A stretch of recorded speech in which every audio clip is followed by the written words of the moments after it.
It's Emil Kadlec, and I'm with the Gridiron Scholar, John Laub, who's going to be doing a wonderful Build DFS cash game lineup, winning DFS cash game lineups. How you doing, John?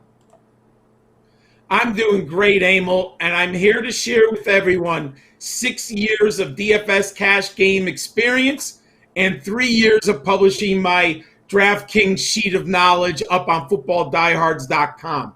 All the data that I will reference or all the data that I've used is on footballdiehards.com, and there's a link to the tight end and the quarterback data. I'm only using 3 years worth of data because it was all published, Emil. I don't want to go too far back. I only have personal records, not records that are public. Oh, cool. That sounds great.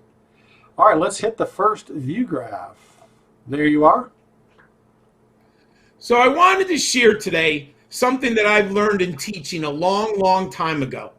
And what it is, Emil, is in order to help students understand a new concept or a new topic, one of the things that I learned in teaching long time ago was to model my thinking. Sometimes teachers, when they're talking to young adults, they just talk in abstract language and they don't give concrete examples. So what I wanted to do today was I wanted to give examples to our listeners and show everyone step by step how I put together a winning DFS cash game lineup. In no way am I going to say that this is the only way to put together a winning lineup. There are multiple ways to be successful in DFS. But based on 6 years of experience, this is how I put together my lineup over 90% of the time. And I cash and help our readers, help our viewers cash. I also want to do this because when I started this 6 years ago, I had to cobble together a lot of different resources from a lot of different sites, a lot of great people. And what I decided to do today is put together that experience and model it for all of our viewers, Emil. And that's what we're going to be going over today. All righty, slide number 2. So right away, Emil, every week that I am playing, I am going to start at the top of the board, and I'm not going to pretend that I'm smarter than Vegas. Vegas is going to help us identify games that we want to attack. Now, in opening week, it's pretty interesting. The two highest games, Kansas City and Houston, is on Thursday night, so they're not on the Sunday slate. And the Dallas Rams game is on the Sunday evening slate. The DraftKings sheet of knowledge, the cash game build, is always for the Sunday slate, which is the 1 o'clock and the 4 o'clock kickoffs. So you have anywhere between 8 and 10 games to choose from on Sundays. And where I'm going to begin this week, there are actually 3 games that are all right now. And obviously these things can change, Emil. We have to understand that we have about 13 days now until kickoff. Can you believe we're 2 weeks away from kickoff, Emil? I can't believe it. No, it's so awesome. Scary. It is scary. It is scary, right? So some of these lines could move. I think they're for the most part locked in, but one line might move up to 49. Another line might move down to 48. We have the Seahawks at the Atlanta Falcons, over under 48.5. Seahawks are road favorites. Pay attention to road favorites. There are opportunities here to build around this. Browns at Ravens. I was surprised because we think of the Ravens as a defensively solid team, and the Browns did not have that record-breaking offense last year. But Vegas is telling us this is a sneaky over-under, that they have a lot of points in this game. Now, granted, the Ravens are much bigger favorites. They're minus 8.5, so they're over a touchdown favorite, which tells me that Cleveland should be throwing the football in the fourth quarter.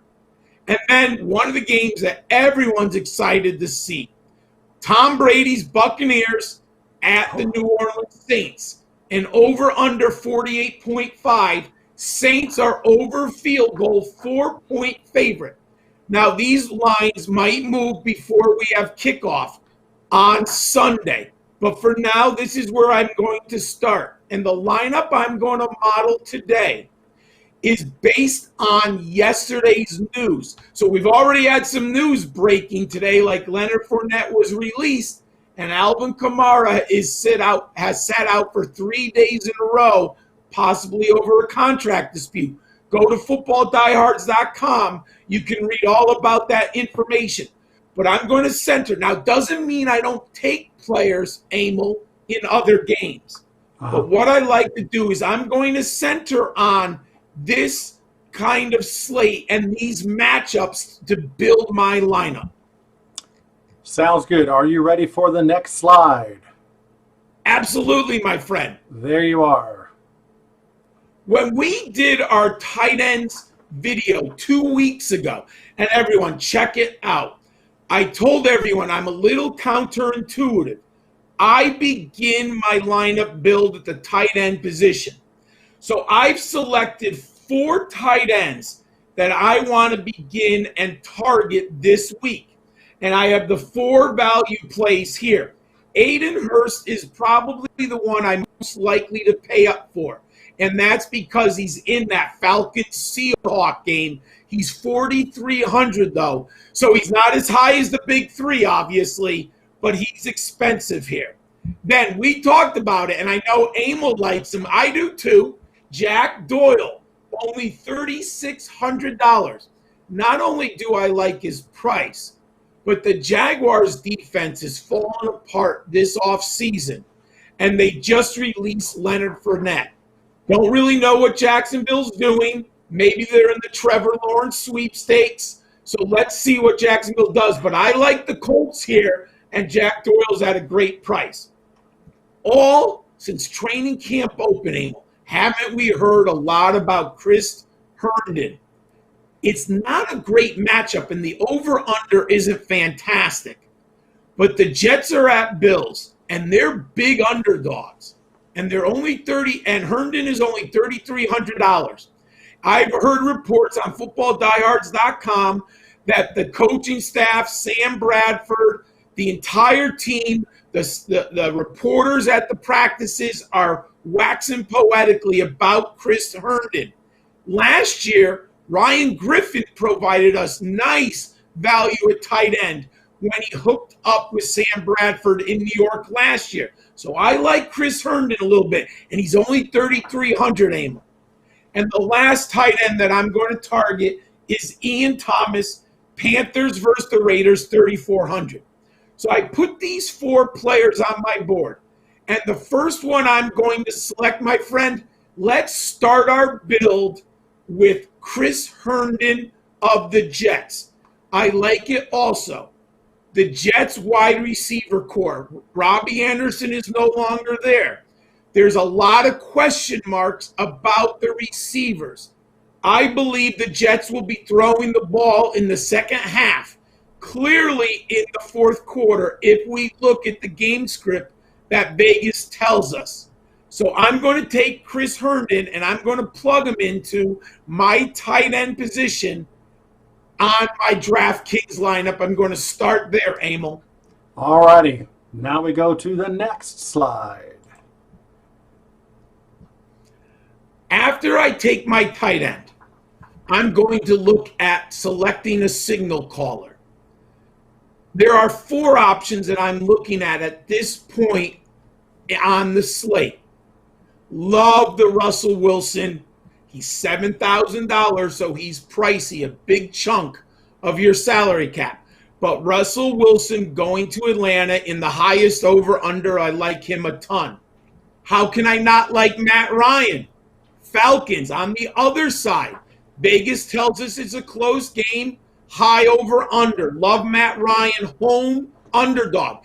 And remember, watch our video last week. I gave a hint. I love quarterbacks who are home underdogs in DFS. Matt Ryan fulfills the criteria. Cam Newton. Emil, I'm so in on Cam Newton. I love this price.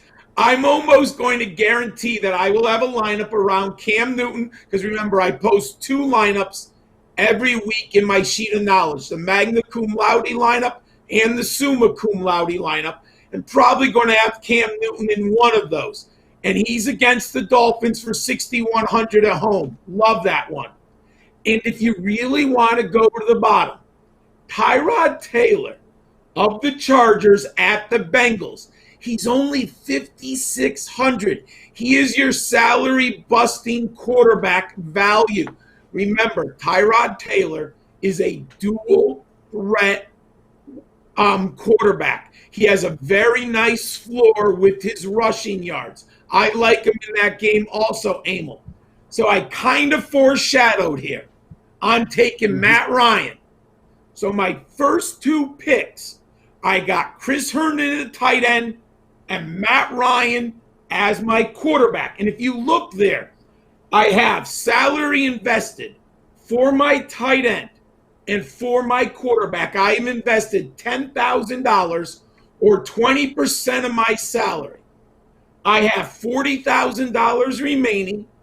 I have over $5,700 per position on 7 more players. So I read of this roster construction, Emil.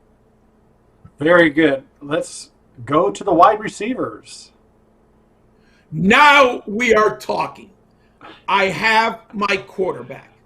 I am going to target at least one player where my quarterback in over 90% of the lineups. Doesn't happen always. Once in a while, I can go naked on my quarterback. But this week, when I have that Falcons Seahawks game, and this is modeling, I've decided that I'm going to now, once I pick Matt Ryan, I'm going to create a core around the Falcons Seahawks. I'm going to go to Calvin Ridley. I'm going to bypass Julio Jones because he's more expensive. I like the significant savings on Calvin Ridley. He's only $6,100 here.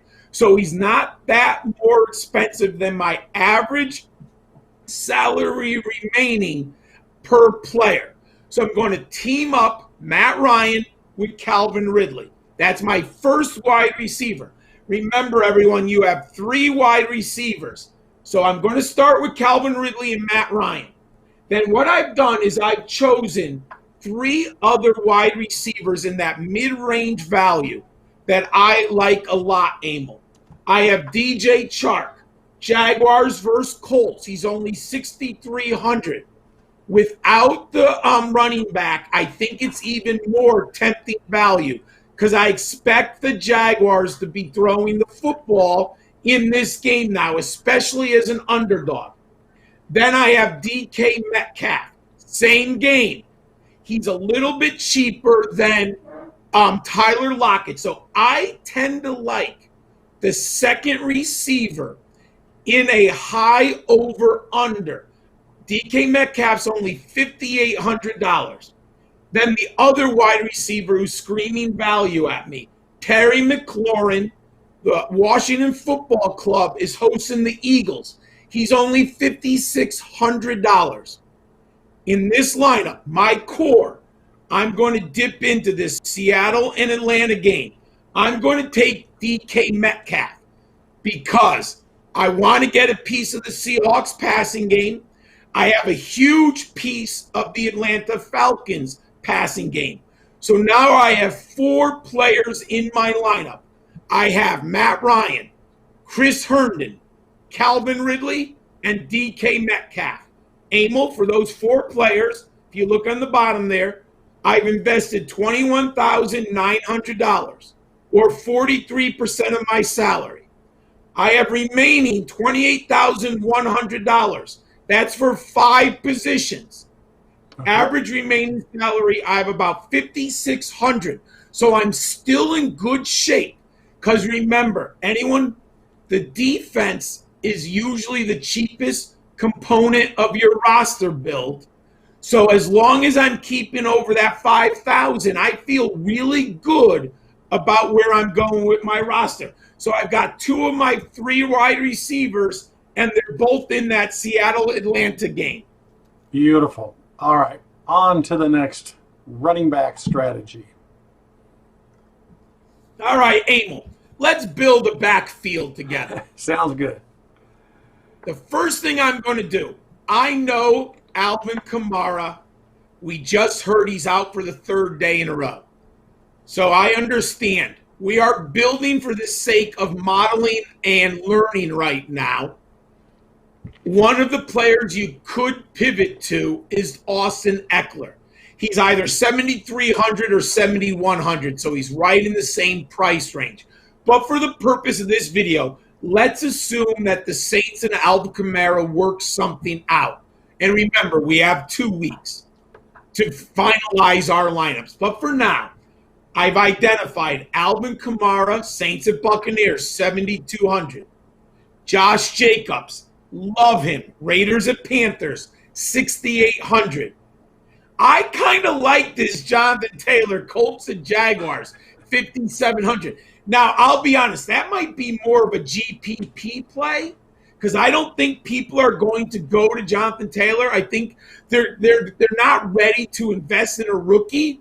But when I look at that Jaguars defense and I look at the interior of the Colts offensive line, I think Jonathan Taylor might smash off a 60-yard touchdown in this game. So that might be more of a GPP, but I do like his price. And then we know Ronald Jones is in a walking boot as last Friday, right? Go to footballdiehards.com. More information will come out. Bruce Arians was positive. I still believe that Ronald Jones should be the back. Now, things can change. What if they sign Leonard Fournette? So things can change in 13 days. But for now, for the sake of this roster build, I'm going to continue to look at Ronald Jones. So what I'm going to do is I invested, my friend, in the passing game of Seattle and Atlanta. What I'm going to do now for this roster build, I'm going to invest in the running game of both New Orleans and Tampa Bay. I'm going to take Alvin Kamara at 7,200, and I'll do it because he's a pass catcher. And I looked up last year, even though the Bucs are tough against the run, Alvin Kamara scored over 16 points, and I believe once he had over 20 against the Buccaneers last year. And why he did that is the Saints throw the ball to Alvin Kamara. So if Kamara starts, he is a prolific pass catcher, especially in a high over-under, where I believe the Buccaneers are also going to put a lot of points on the board. And if they're putting points on the board, that'll force Drew Brees and the Saints to throw the ball. Also, remember, Alvin Kamara did not have a lot of touchdowns last year, and touchdowns are fickle. I expect him to probably take an uptick in touchdowns, and I think this is a game where if he's on the field, the Saints would like him to get a touchdown. So I like him in this. And on the backside, Emil, I'm going to take Ronald Jones. He's only 5,200. Yep.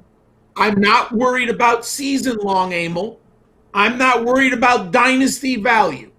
All I care about is week 1 matchups. Ronald Jones, as of now, looks like the most likely starter in the Tampa Bay backfield to get the vast majority of snaps and the vast majority of touches. And he's only 5,200. So all I need is 15 points to return 3 times investment. If Ronald Jones stays on the field 70% of the snaps in a game with 48.5 over-under in a shootout, I'll take Ronald Jones there.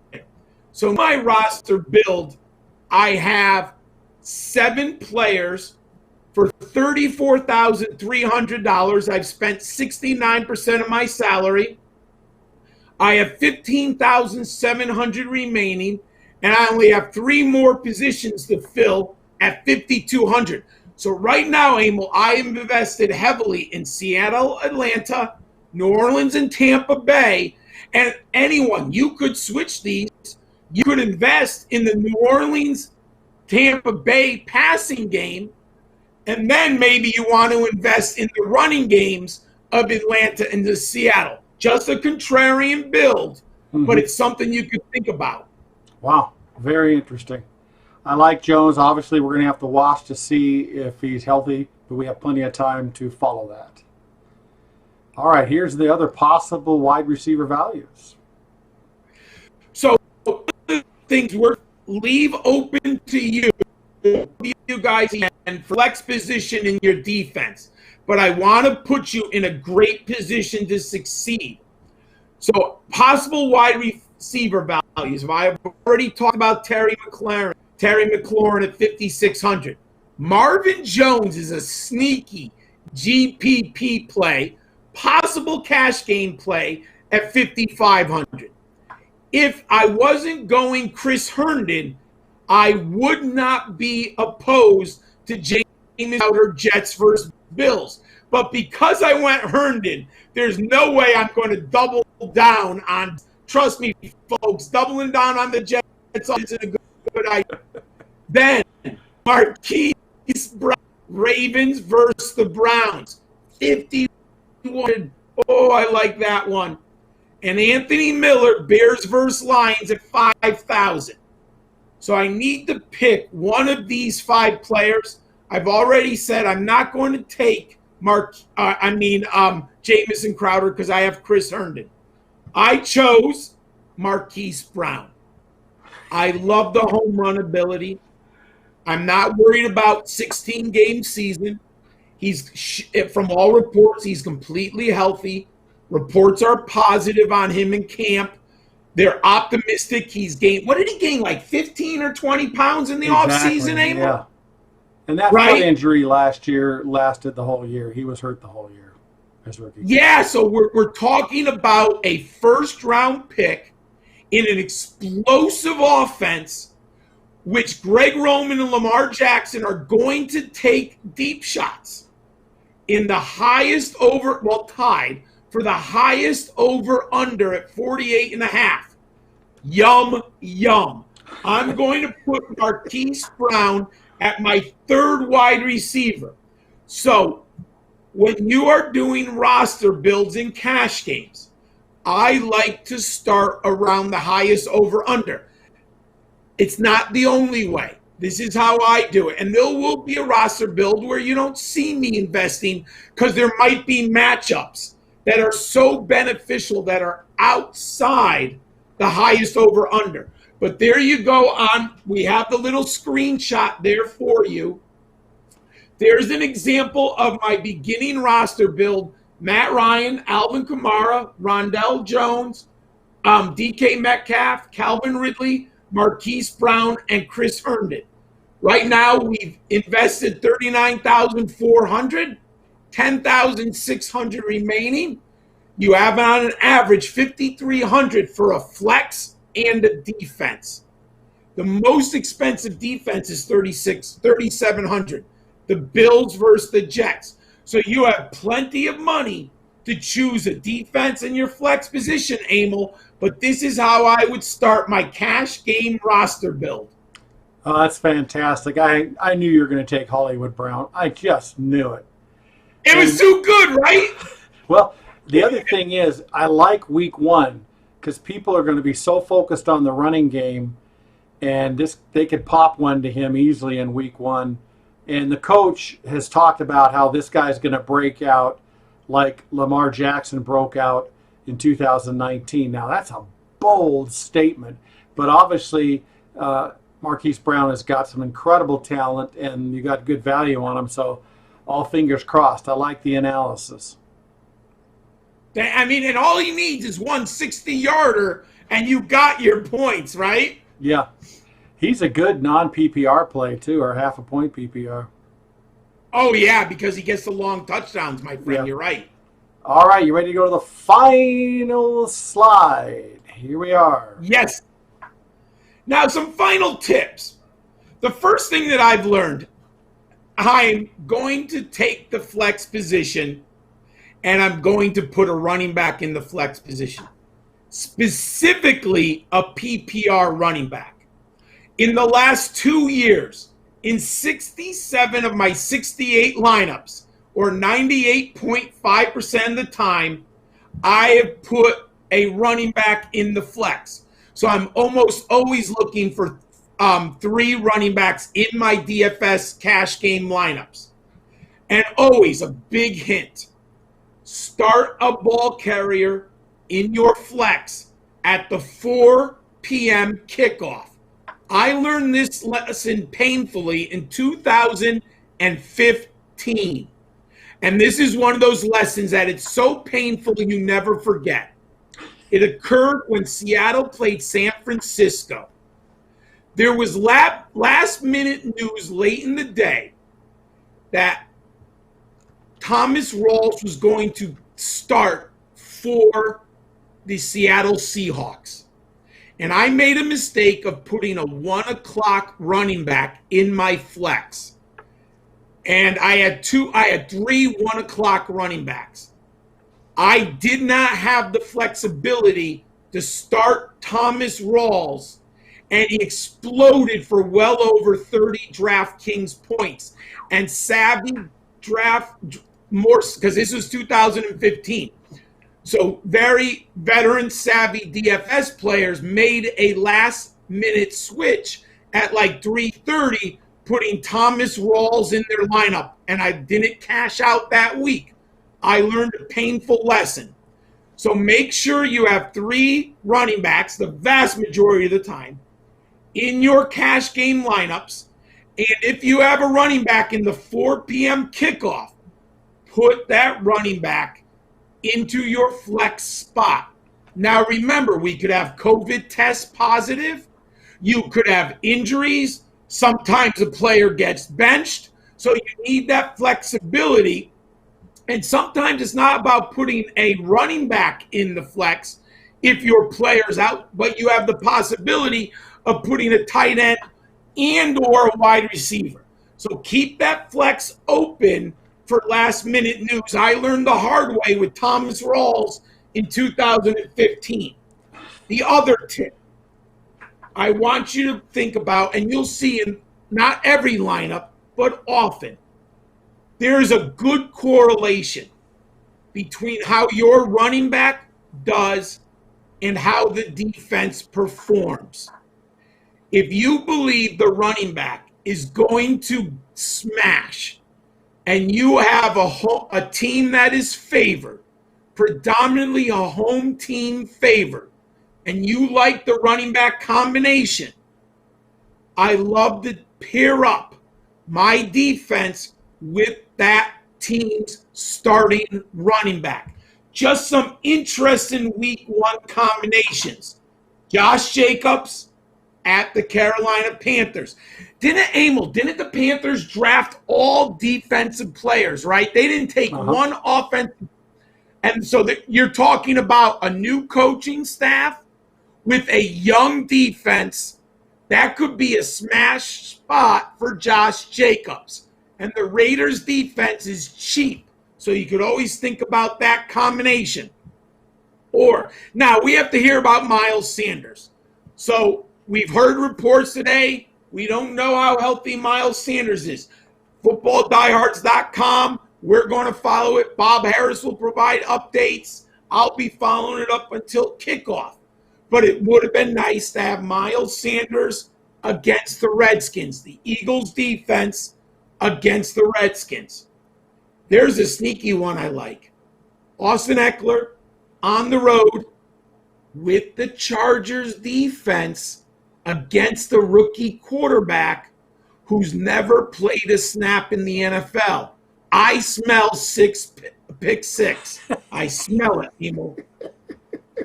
And then, if you really like the Colts defense against the Jags, you can invest in Jonathan Taylor or Marlon Mack if you want.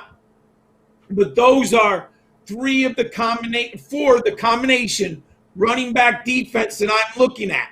I would not take Tampa Bay or New Orleans defense in the highest over-under when I've invested in those running backs. The correlation doesn't work there. Ah, wow, very good. Yeah, I worry a little about Jonathan Taylor week 1 because you may see more Mac to just kind of get the stability of the team going. That would be my worry in playing him week 1. Yeah, I think he's a GPP play, not a cash game per se. Cool. Now we're going to go back to just you and I. That's some great stuff. Thank you so much. I'm really excited about this. I can't wait to start some lineups here, and I've only got about 10 days to do it. And I'll be posting. I'm hoping to have my first sheet of knowledge for all of our readers and all of our viewers. I should have it Labor Day. I've started to put it together, started constructing some lineups, but I wanted to work on this video first. But it should be up on footballdiehards.com Labor Day. Yeah. And then, of course, I'm going to update it Saturday and Sunday for all of our viewers. So I'm usually updating. My last update is usually around noon Eastern time, about an hour before kickoff. But we're there for you. Football Diehards has a sheet of knowledge all year long for the Sunday cash game lineups, everyone. Well, thank you so much. It was really a great presentation. Learned a lot, and the time is going quickly. So here we are. We're almost there. 2020. Can't wait, my friend. Thank you, sir.